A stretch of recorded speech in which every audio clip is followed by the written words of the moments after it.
quiet mountain road in Smoky Ridge. An elderly couple hit the brakes when they saw a small bobcat kitten standing in the middle of the misty lane. It didn't flee. It didn't blink. It stood guard, tiny body trembling over its injured brother, lying still on the cold asphalt. That simple moment would soon grow into a story that touched hearts across America. A story of love, loyalty, and a miracle only the wild could create.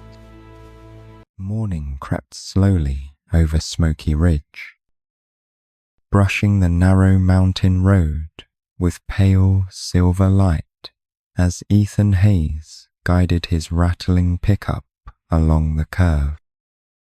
Laura cupped a chipped travel mug between her hands. Fog clung low over the pines, like the ridge itself wasn't ready to wake. An ordinary drive down from their hilltop cabin was slipping, quietly, into something neither of them had language for.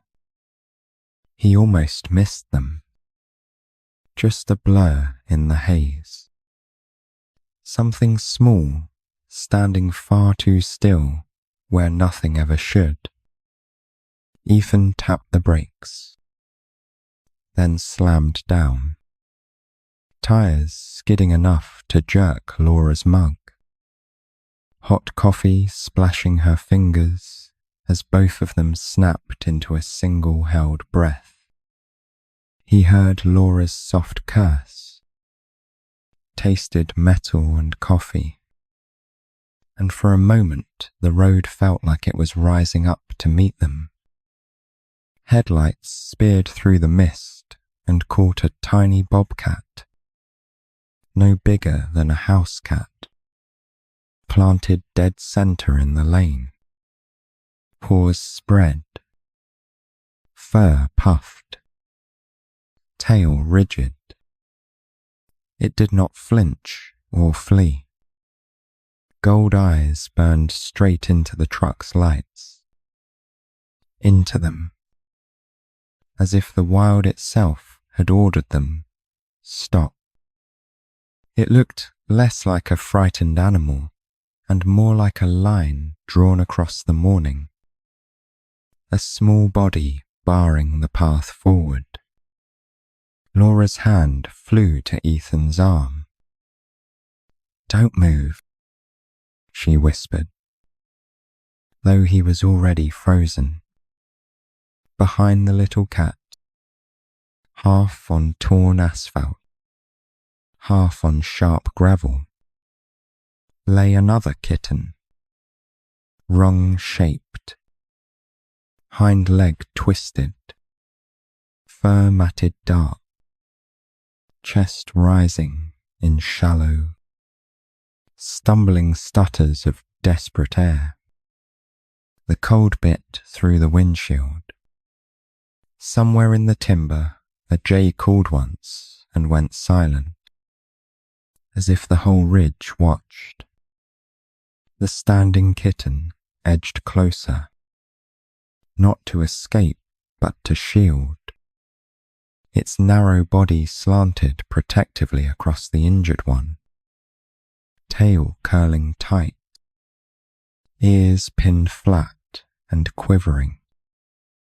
When a distant semi wailed below the ridge, it crouched lower, claws scraping tar, shaking yet refusing to yield.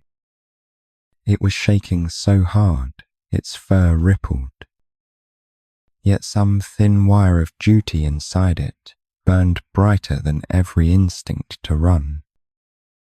Ethan slid the truck into park and hit the hazard. Red pulses beat against the fog, painting the kittens in brief flickers like heartbeats. The world shrank to that circle of blinking light. Two humans holding still in the cab. Two wild hearts on the asphalt hanging on to a thin thread. The heater hummed, then clicked off, leaving them with only winking red and the fragile sound of those struggling breaths. "We can't leave them," Laura murmured, voice fraying. Coffee cooled on her skin as she fumbled blindly for her phone. Somewhere in town, there was a wildlife hotline they'd seen on a faded flyer. Her thumb hovered, but her gaze stayed fixed on the tiny guardian standing its ground. Something in that stare pinned her, as if the kitten had thrown a rope through the glass and hooked it straight to her ribs. The bobcat's stare never softened. It flicked from the looming truck to the broken body pressed to the road. Then back again, measuring every threat. Out here, with no one else to see. Everything that mattered in its roar. Hungry world lay bleeding beneath its trembling chest and paws. The faint steam of its breath rose in uneven clouds, mingling with the truck's exhaust. Wild and human sharing the same air. A thin breeze slid down from the ridge, lifting rough fur and exposing ribs, hollow sides, scraped pads. This was no pet. It was a wild thing that should vanish from human scent. Yet it stood against steel and glass, every line of its body saying one hard, impossible sentence, not without him. It should have vanished into the trees. Instead, it stood like a dam against everything cruel that might roll over this hill. Far below, another engine rumbled, its growl rolling up the canyon like late thunder. Ethan swallowed. "If we move, we scare it off," he said. "If we don't, that truck won't stop." The choice weighed heavy in that stretched out breath. The bobcat never blinked, never shifted an inch. The decision pressed against Ethan's chest like another seatbelt, made of fur, blood, and headlights, as twin lights curved into view down the bend. Laura shoved her door open. Cold air slapped her lungs. Gravel snapped under her boots as she stepped into the lane. The kitten hissed, a thin ribbon of sound, but stayed rooted over its brother. Laura raised both arms wide, forcing the car to crawl. Her heart hammered high in her throat, but her boots kept moving, answering that tiny, reckless courage. The sedan crept past, its driver staring at the tableau, woman in the road. Pickup blinking red. Wild kitten shielding its broken brother like a tiny soldier. When the engine's echo faded, silence settled clean over the ridge. For a fragile beat, human and bobcat stood on the same side. Laura finally dialed for help and, as the line rang, whispered toward the headlights, "We'll stay," a promise that wrapped around them all. Clara Mitchell spent her mornings pretending the world had gone quiet enough to forget her. from the porch of the rented cabin tucked high above Smoky Ridge. She filmed mist lifting off the pines and told herself she was here only for eagles and elk. Her husband's voice still lived in every echo, and the camera in her hands felt like both anchor and wound she was afraid to reopen. Inside, 3 cameras sat lined like patient witnesses on the table, batteries charged, lenses capped, accusing her gently.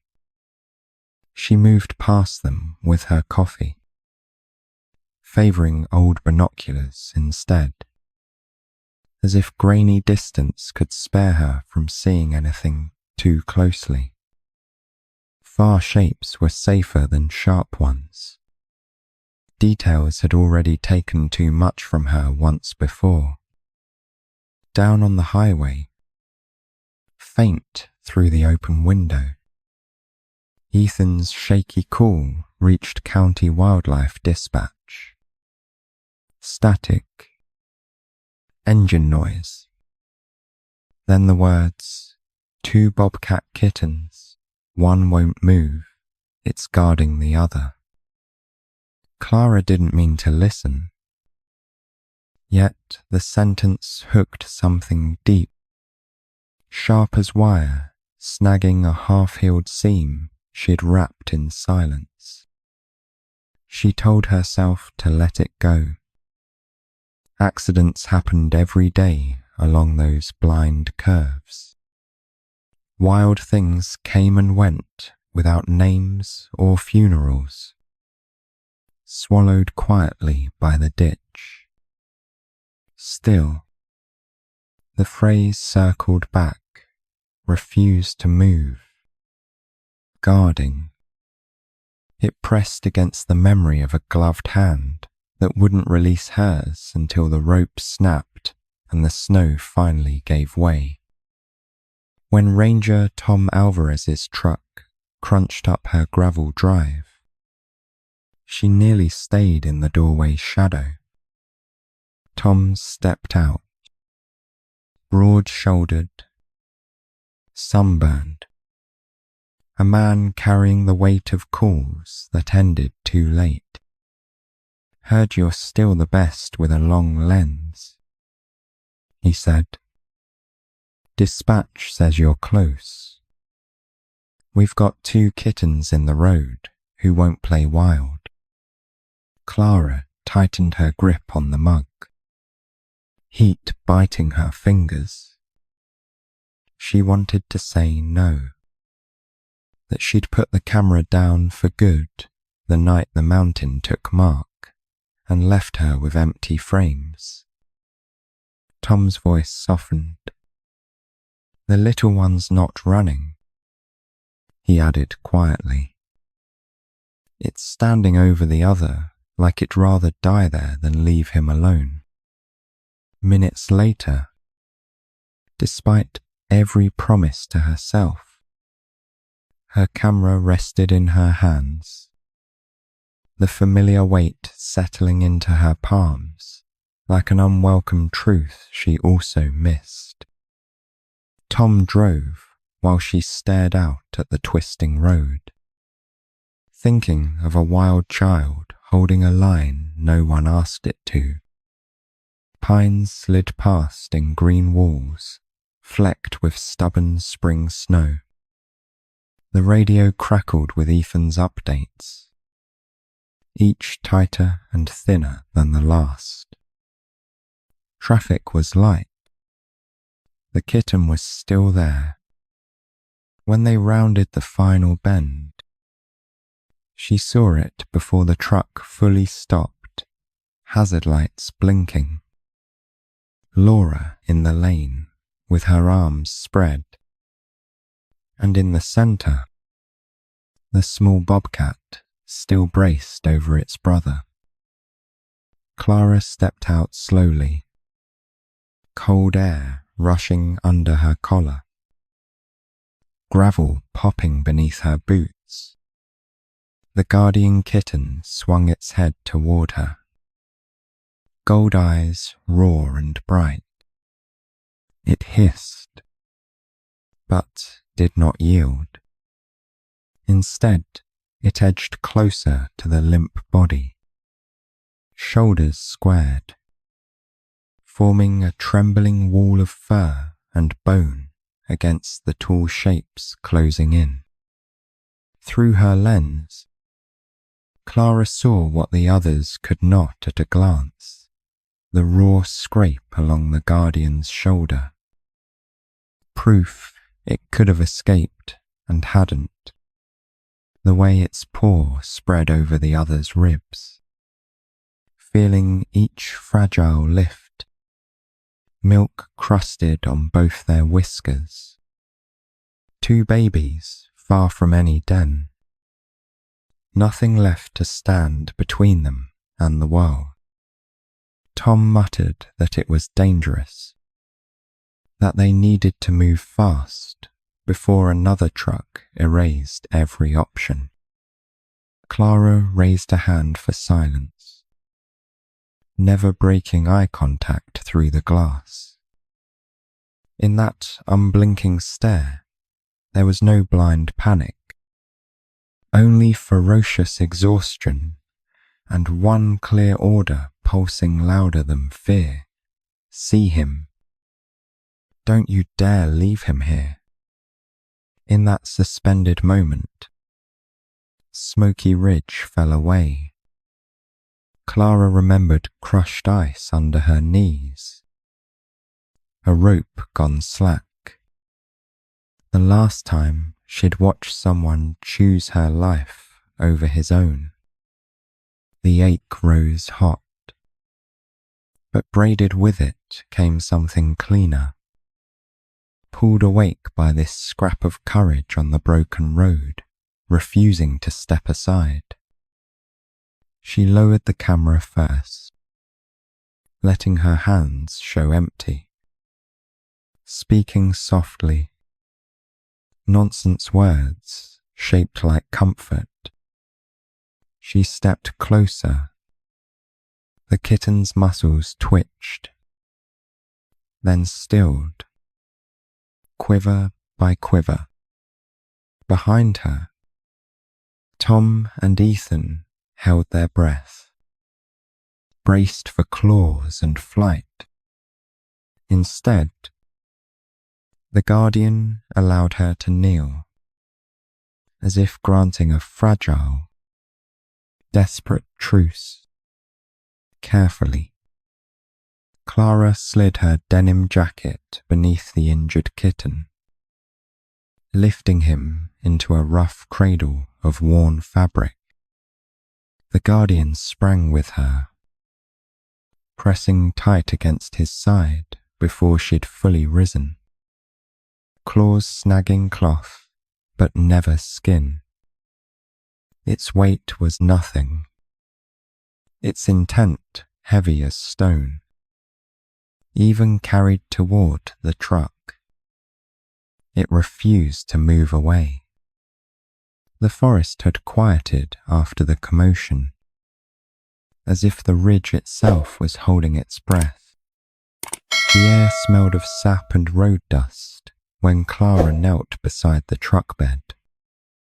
Her jacket now a fragile cradle. The two bobcat kittens lay close together, the smaller one breathing fast, the injured one barely rising. Their fur trembled with every faint shiver of wind that crossed the valley. Ranger Tom crouched beside her, his voice low but urgent. If we're going to move, it has to be now. Any more cars up here and we'll lose them both. Clara nodded without looking up. The little guardian's eyes followed every motion, fierce and glassy, a tiny flame refusing to go out. She whispered, I've got you. Even though she wasn't sure which one she meant it for. The healthy kitten pressed closer to its brother, paw curled around him like a rope. When Tom lifted the carrier door open, it hesitated, gaze darting between the open space and Clara's face. Only when she slid her hands beneath them both did it relent, crawling over the limp body to stay touching. Even in weakness, the bond felt unbreakable, like something written before either of them was born. They laid the kittens inside the carrier, wrapped in Clara's jacket. The guardian didn't hiss or bite it, simply laid its head across the other's shoulder, chest rising and falling against the broken rhythm beside it. Laura's voice cracked softly. It's like she's holding him together. Ethan shut the tailgate slowly, the sound echoing like a door closing on something sacred. The drive to the wildlife center wound through switchbacks, clouds hanging so low they brushed the treetops. Every bump on the gravel road made Clara wince. Every time the injured kitten whimpered, the other answered with a soft, rasping chirp. She'd never heard a wild sound carry that much tenderness. It sounded like the echo of a heart refusing to stop. When they reached Aspen Ridge Wildlife Center, the air was sharp with antiseptic and pine oil. Dr. Lucas Crane met them at the door, grey beard still damp from the rain. 2 bobcats. You said? His eyes softened as soon as he saw them. All right. Let's see what we've got here. His hands moved with practiced care. Yet even he paused when the healthy one placed a paw over his wrist, refusing to let him lift its brother away. Lucas looked up at Clara. You want to try? She nodded, leaning close until her breath fogged the metal bars. Hey, sweetheart, she murmured. He's still here. Let him help. The kitten's ears twitched. Its paw loosened just enough for the vet to slide the limp body free. As soon as the carrier door shut, it began to pace, low chirps turning into cries that scraped raw across the small room.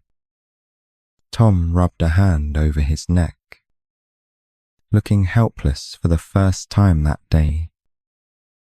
You'd think she was losing her world, Clara whispered back. Maybe she is. Through the glass, Lucas worked quickly, setting bone and stitching torn skin while the little guardian clawed at the carrier latch, its tail lashing with every sound of metal.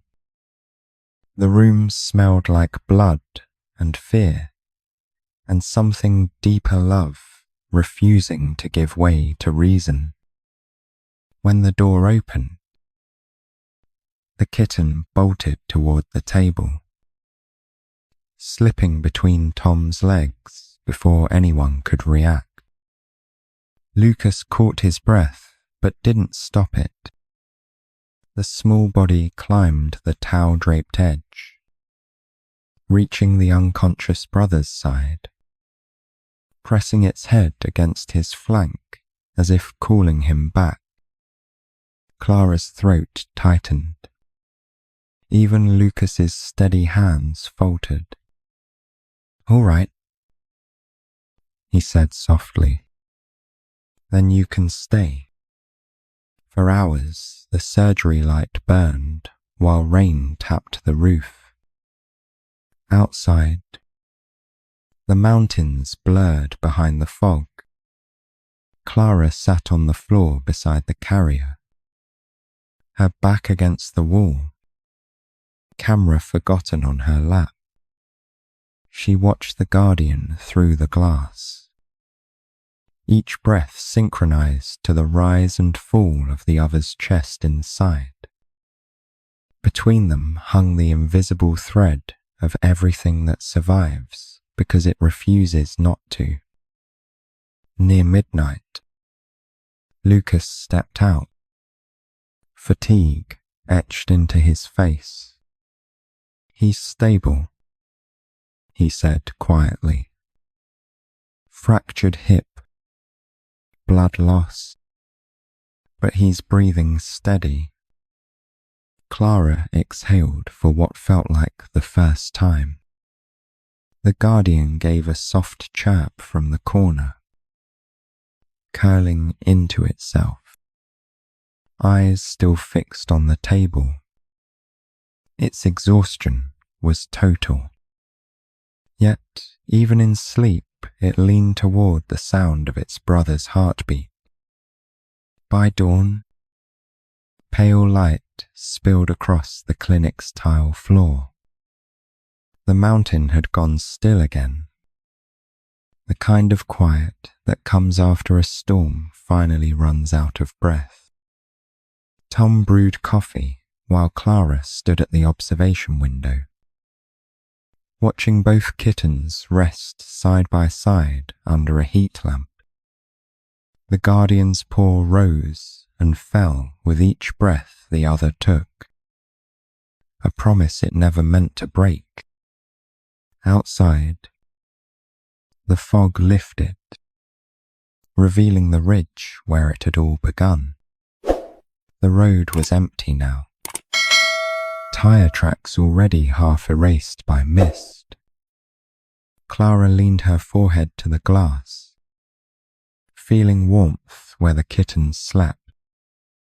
Something inside her shifted a small, steady pulse, like a heartbeat finding its rhythm again after being lost too long in silence. Morning settled over Aspen Ridge in slow, grey layers, wrapping the clinic in a hush that felt almost respectful. The two kittens lay beneath a soft cone of lamplight, the injured one barely stirring. The Guardian curved tightly against him. Their breaths mingled in little clouds of warmth that fogged the plexiglass. Fragile proof the night had not taken them. Doctor. Lucas Crane studied the X-rays with his thumb pressed against a fine crack in the film. The male's hip was shattered, one lung bruised, pulse thready and stubborn.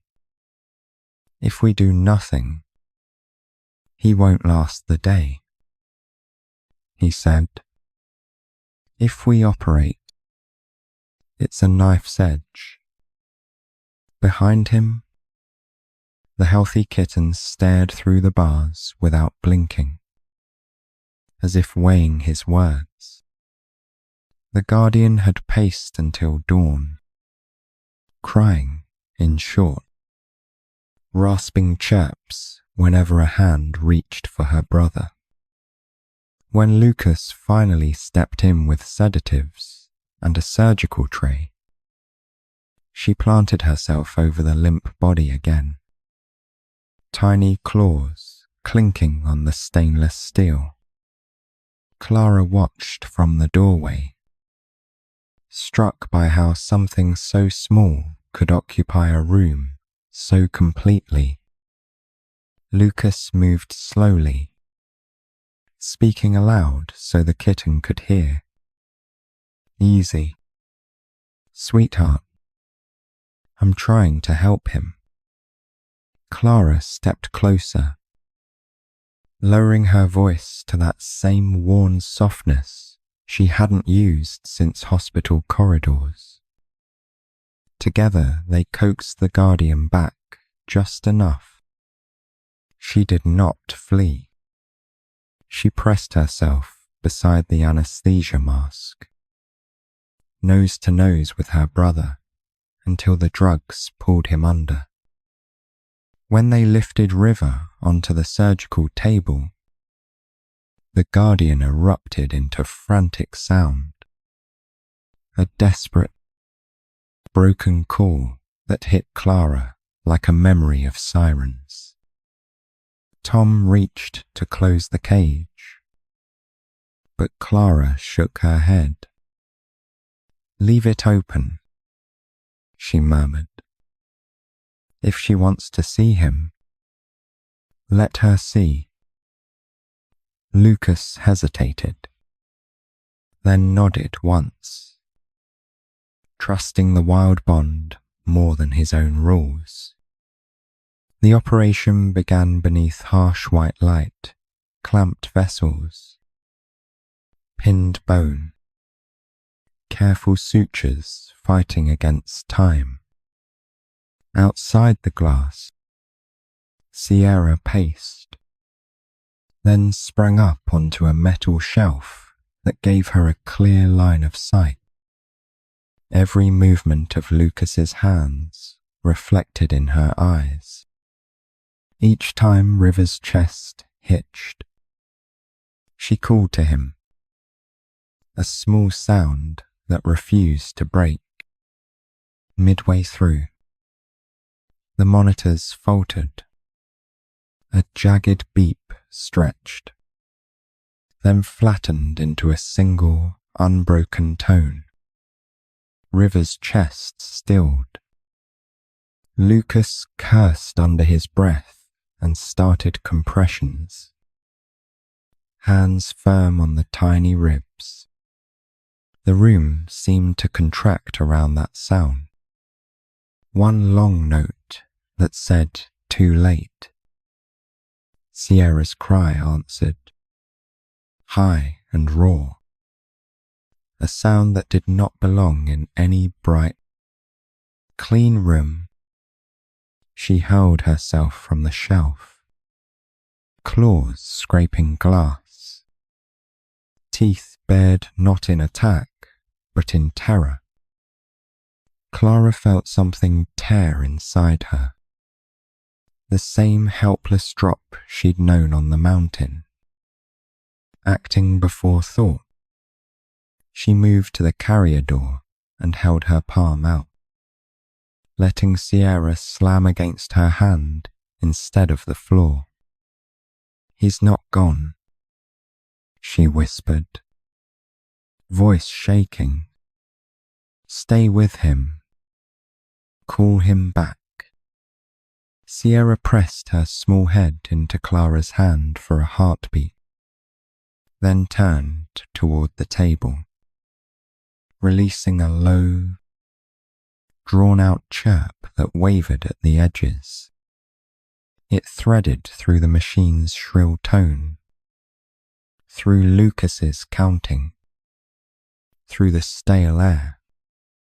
And as if the sound had reached someplace the drugs could not, River's chest fluttered. The flatline hiccuped, then stumbled back into rhythm. No one spoke for several seconds. Lucas exhaled a disbelieving laugh, then returned to his work with renewed care. Shoulders stiff, but hands gentler. Tom scrubbed a hand over his face, pretending dust had gotten into his eyes. Sierra backed down, trembling, settling where she could see River again. Her body pressed so tightly to the bars they rattled with each breath. An hour later, River lay stitched and bandaged beneath a heat lamp, his breaths shallow but steady. Lucas eased him into a recovery pen, leaving the door cracked. Sierra slipped inside without needing to be shown, curling instantly against his side, her chin resting over the fresh line of sutures as if to cover every wound at once. Clara watched the lamplight catch along their fur. The clinic quieted as afternoons stretched long and pale. Outside, snowmelt dripped from the eaves in slow, patient ticks. Inside, two wild hearts lay bound together, one dragging the other back from a darkness no one else could see. Clara lifted her camera and, for the first time since losing Mark, took a single, steady frame, capturing not tragedy, but the fragile, stubborn proof that love in the wild refused to move. For days after the surgery, Aspen Ridge moved on a softer axis, as if everyone breathed in time with the kittens. River slept under the glow of the heat lamp, bandaged hip tucked close. Sierra rarely left his side, wrapping her small body along his spine, her chin resting above his heartbeat like a sentry who refused to sleep. Recovery was never clean. Some mornings, River's breaths came shallow, his ears cold, and Lucas would hover with worry, tracing deep between his brows. Each time, Sierra would press harder against him, grooming his face with clumsy, insistent licks until his whiskers twitched and his chest rose fuller. As though her persistence pulled him back, Clara filmed in fragments the curl of Sierra's paw over River's ribs, the way his good leg stretched when pain medicine hit, the flicker of trust when his eyes opened to find only her.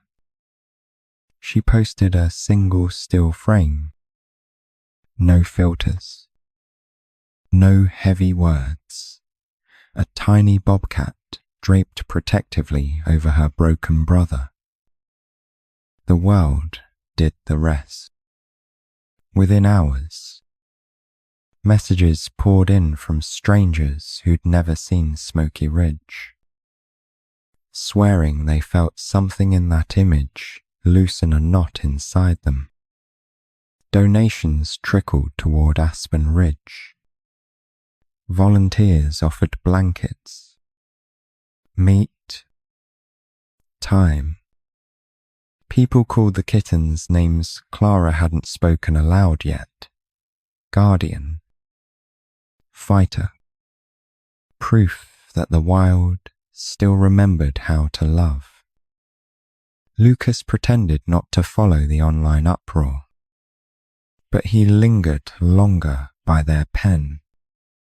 He's tougher than he looks, he murmured one evening, watching River push weakly against the blanket.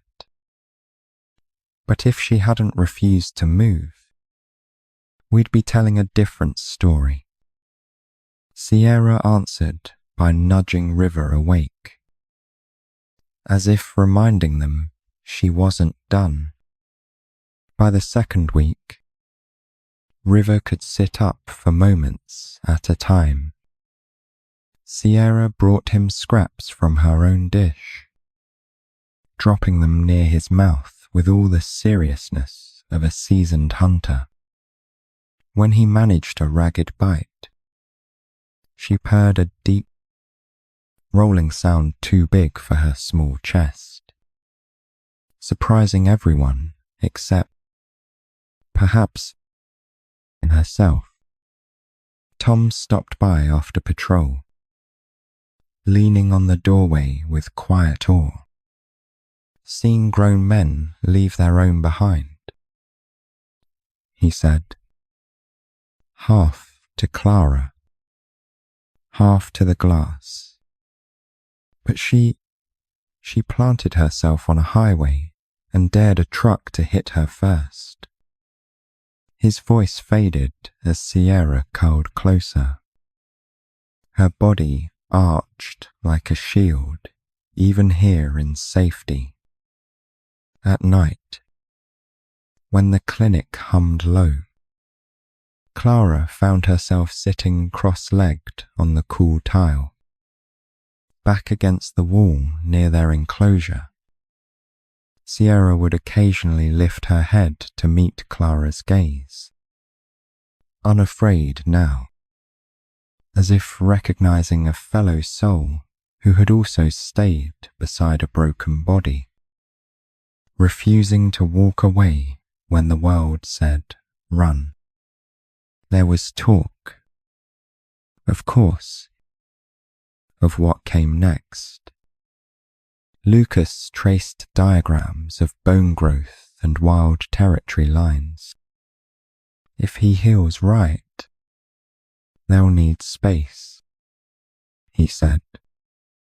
If he doesn't, we'll have to choose between captivity and the kind of freedom that won't forgive a limp. Every option tasted incomplete, especially with that bond threaded between them. Clara walked the scrubby acreage behind the center with him, boots crunching frost, mind circling possibilities. Fencing could be reinforced, shelters built, a space carved where they could hunt mice and rabbits, yet sleep without trucks and rifles.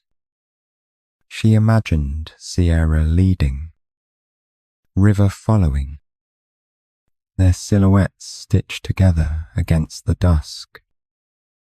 Back inside, River slowly tested his leg, one hesitant step at a time. Each stumble brought Sierra to his side, shoulder pressed into his flank to steady him. She seemed to understand the limits of bone better than any chart, guiding him in loops no wider than his strength, never far enough for fear to enter his eyes.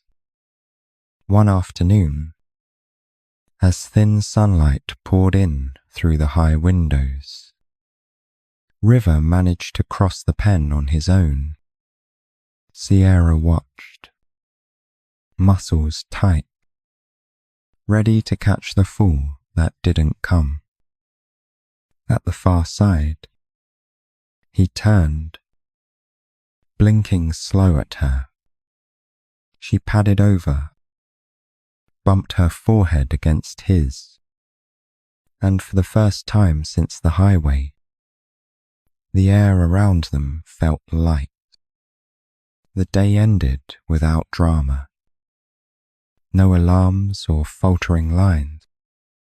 Just two young bobcats dozing in a spill of warm light, their bodies touching from paw to shoulder.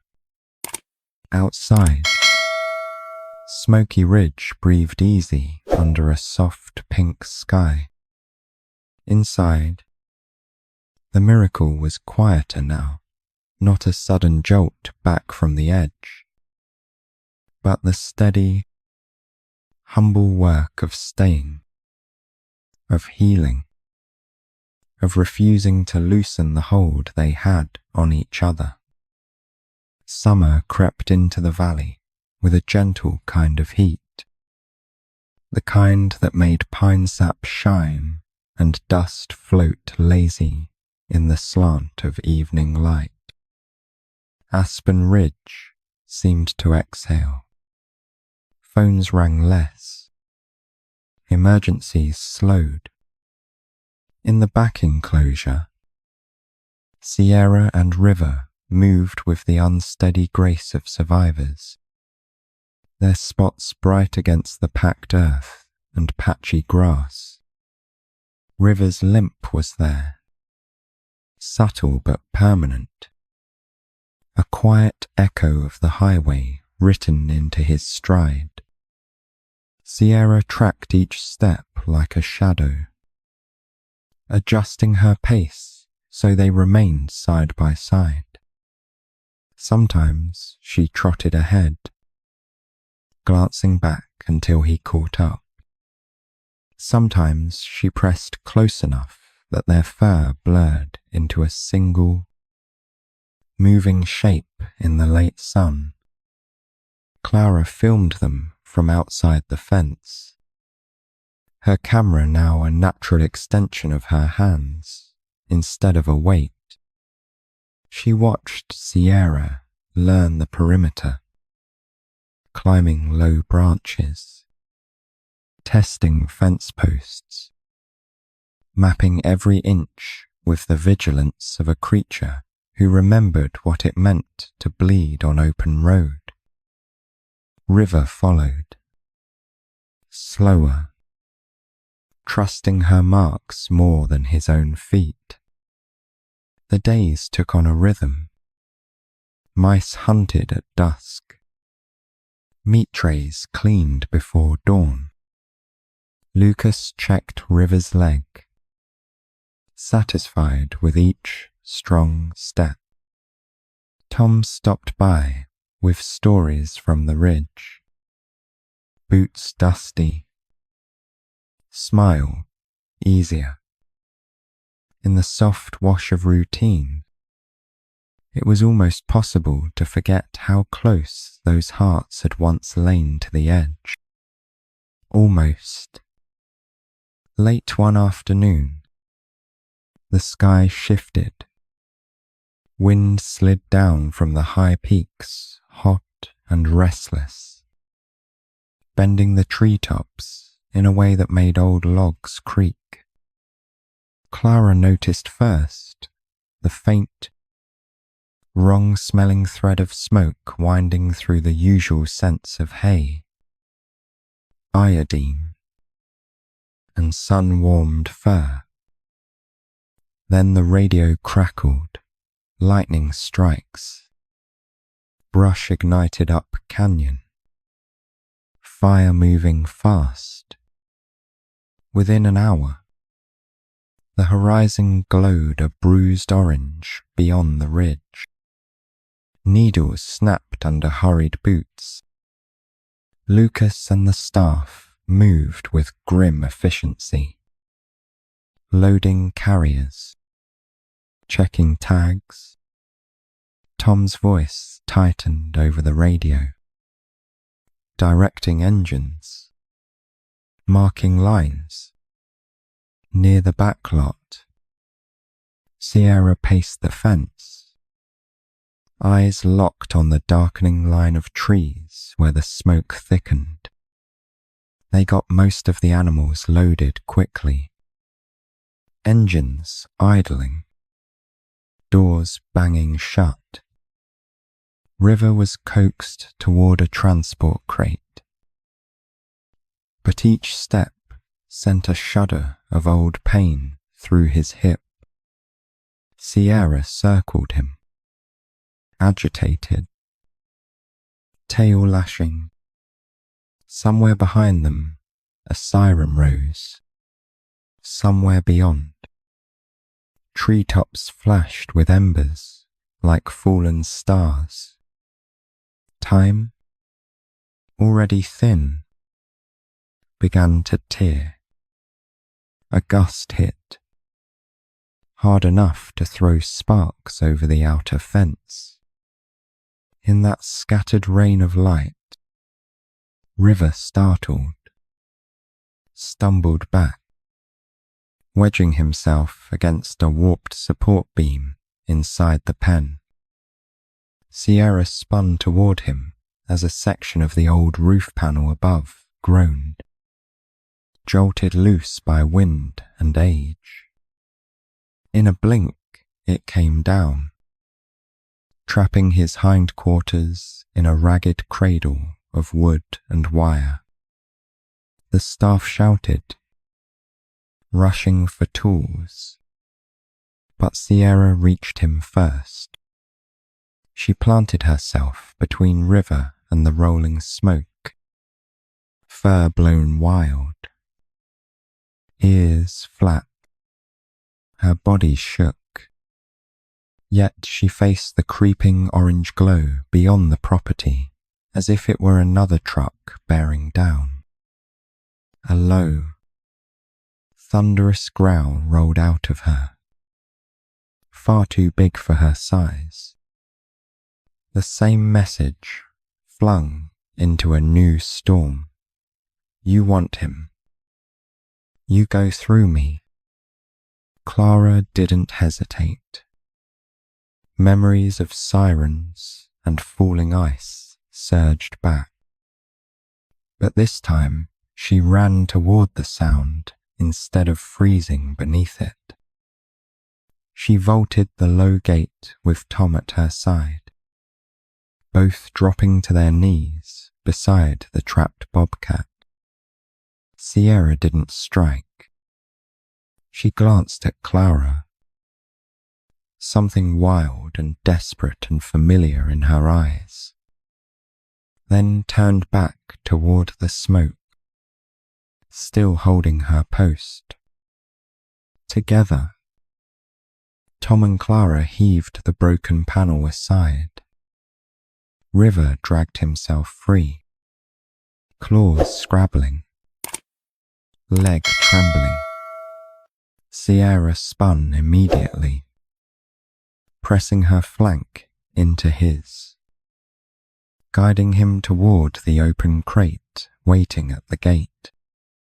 When he faltered, she nudged his shoulder, small body propping up his weight until he crossed the threshold and collapsed onto the waiting blanket. As they shut the carrier, sirens wailed closer, and ash began to fall like grey snow. Sierra slipped in beside River without being forced, curling around him as the truck doors slammed and the convoy pulled away from the threatened ridge. Through the ventilated slats, Clara caught one last glimpse. Two bobcats pressed so tightly together they looked like one promise. Unbroken, riding out through smoke toward whatever came next. Smoke no longer smudged the sky above Smoky Ridge, but its memory still edged Clara's sleep.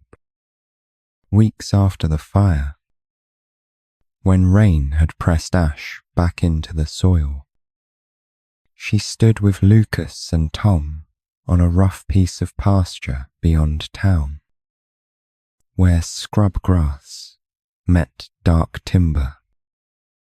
It wasn't much yet, just sagging posts, open sky, and an idea that wouldn't let her go.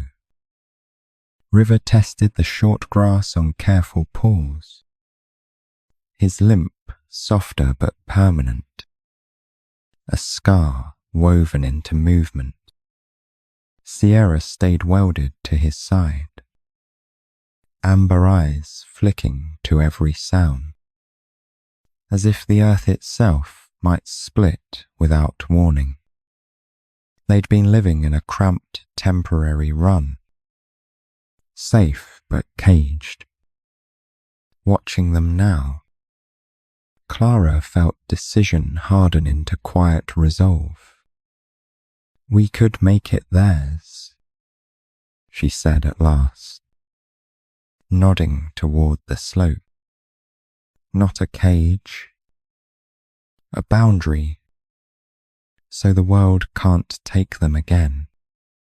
Lucas tapped rusted survey stakes, already tracing water lines and shelter roofs in his mind.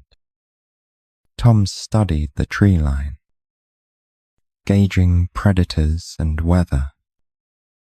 10 acres, Clara breathed. Room to be wild. Room to choose to stay. They built it slow, careful, and with a kind of reverence. New fence sunk deep into rock, tall enough to turn danger away, but wide enough to forget it. Low platforms tucked into pines, hollow logs dragged in for cover, flat boulders for some warm naps. At the gate, Clara hung an old porch swing, a quiet promise of watching without owning, never caging. When release day came, dawn was pale and windless, the valley holding its breath. They carried the crate out like something holy.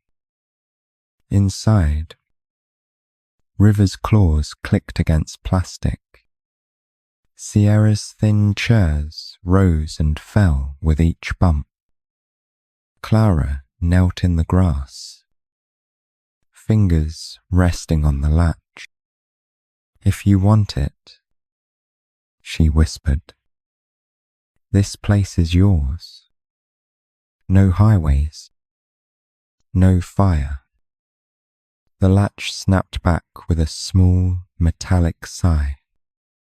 Sierra slipped out first, belly low, whiskers trembling, tasting dust and pine and possibility.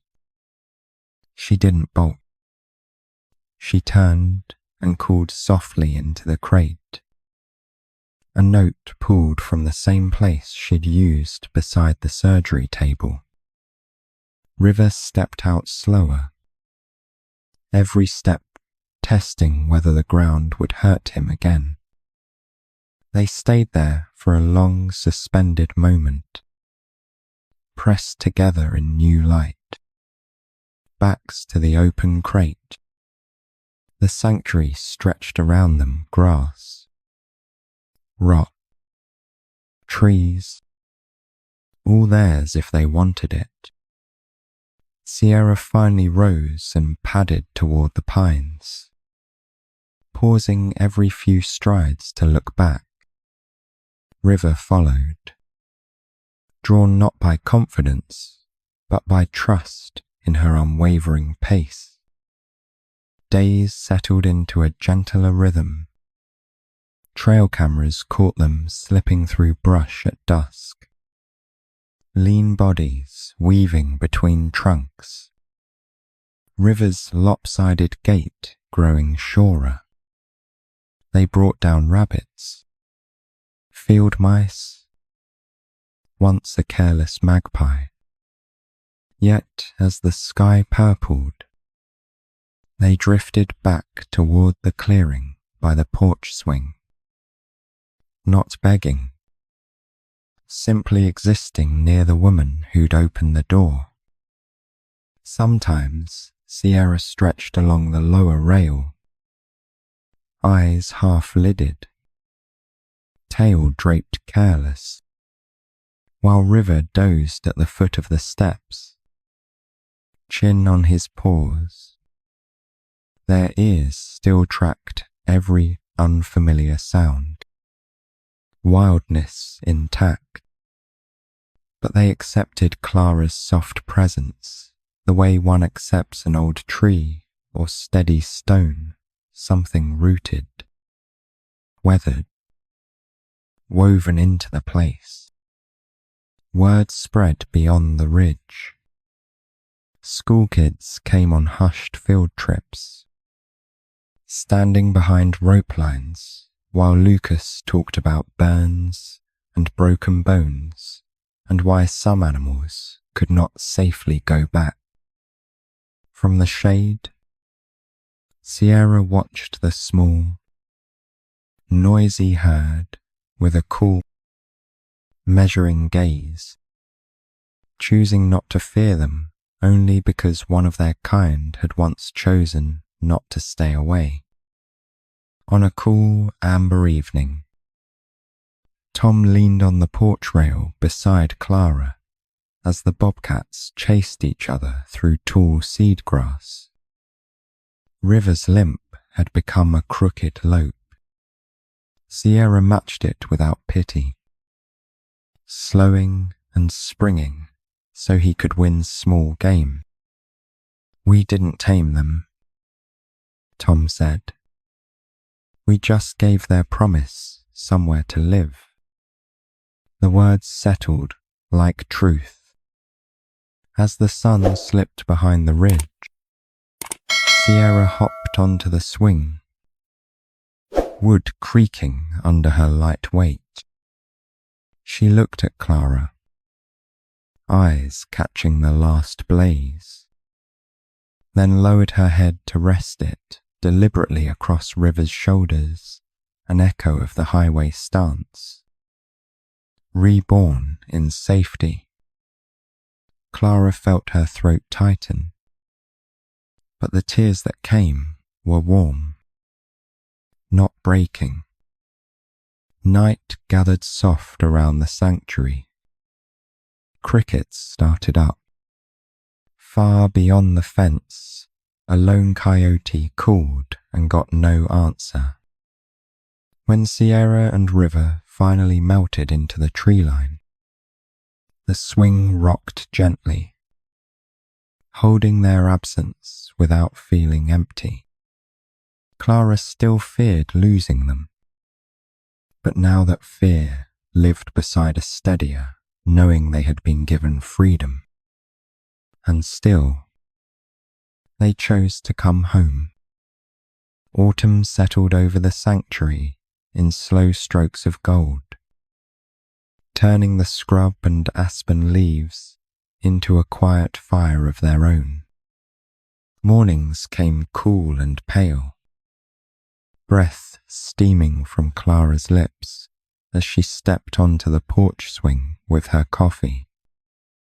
Most days, Sierra and River were already there, two dappled shapes in the grass, watching the world wake from a safe distance.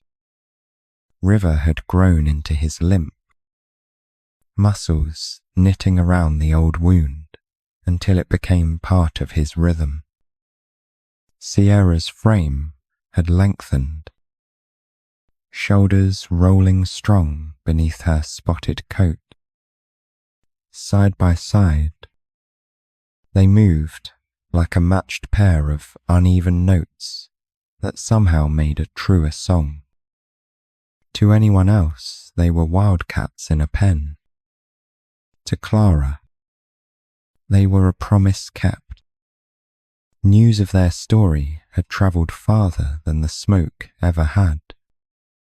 Letters arrived from towns she'd never visit, from children who sent crooked drawings of bobcats with hearts between them, from retirees who wrote that somehow watching those two had made their own old grief feel less lonely. Clara stacked the envelopes in a wooden box by the window, an altar to what staying had changed. Researchers asked to observe the unusual bond. Wildlife groups wanted data and definitions. Lucas answered their questions kindly. Charts and terms spread across his office. But out beyond the glass, Sierra walked a slow circle around River as he drank from the stream, brushing him with her tail as if to remind them all that some things didn't need translating to count as real. Then came the first morning they weren't on the swing. The boards rocked empty in the breeze, dew unbroken on the grass. Clara waited, telling herself they were hunting late, belly full somewhere among the rocks. By sunset, the yard stayed bare. The trail cameras showed them at dawn near the northern fence line. Pausing, looking out toward the darker timber that lay beyond her reach. Then nothing. Fear rose like old smoke in Clara's chest. She walked the fence with Tom, checking for breaks, for blood, for any sign that what they'd outrun had finally caught up. The wire held firm. No tufts of fur, no dragged earth, just paw prints leading to the far corner where the ground sloped toward the national forest. Pressed deep, then gone. A choice, not a chase. For 2 nights, the porch swing creaked alone, and the sanctuary felt suddenly larger, too wide around the absence of 2 small bodies. Clara sat with her hands still on the mug, listening for soft paws on wood that didn't come. It felt uncomfortably like the hospital again, like the mountain, except this time there was no call demanding she let go, only a silence asking if she could. On the 3rd morning, Lucas burst into her kitchen with a memory card in his palm. One of the High Ridge cameras had triggered in the dark just before dawn. Clara slid it in with fingers that didn't trust themselves. The image loaded, snow-dusted pines, a narrow game trail, and there 2 bobcats standing just inside the tree line, pressed shoulder to shoulder, looking back toward the valley below. River's shape was unmistakable, hind leg set just so. Sierra's head angled over his in the same old sheltering arc she'd worn on the highway. They were lean, rough, utterly wild. No collar, no brand. And yet in those yellow eyes was a softness she knew. A brief, shared acknowledgement before the next frame showed only trees. They had left. They were alive. They were still together. The relief broke her open in a different way than grief ever had. Tears came, but they were tethered to something fierce and clean. Good, Tom murmured, studying the screen. We built this so they'd never have to use it. Guess they finally believed us. Outside, the swing shifted in the breeze. Empty but not accusing. It seemed to nod along. In the months that followed, stories spread of a bonded pair glimpsed at the edges of Smoky Ridge, never raiding trash, never lingering near roads.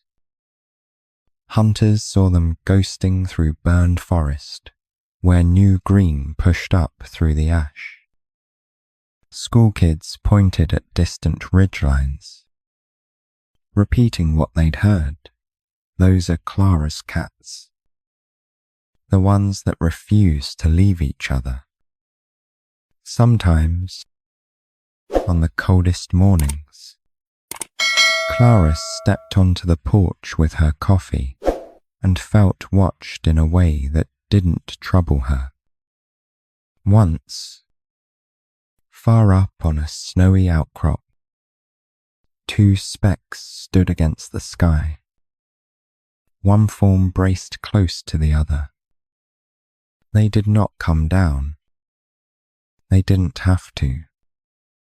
Knowing they'd carried their bond beyond her fences into a harsher freedom felt like the quietest kind of miracle. As years folded, the sanctuary grew into its name, holding owls with broken wings, foxes scarred by traps, people who came to remember how not to give up. When Clara told the story of how it began, she always came back to that first impossible morning on the road, the tiny body that refused to move, the choice to stand guard instead of run. In that defiance, everything after had taken root. And so the legend of Sierra and River settled over Smoky Ridge, 2 wild hearts who had every reason to flee, yet stayed, who had every chance to break apart, yet didn't. They reminded anyone willing to look that sometimes love is not the dramatic saving, but the simple, stubborn refusal to step away. The miracle was never that they were rescued. The miracle was that, from the first breath to the last trail in the snow, they never let go of each other. If this story touched your heart, just drop a 1 in the comments, or a 0 if it stayed quiet inside you. Don't forget to subscribe. There are more gentle stories waiting just beyond the trees.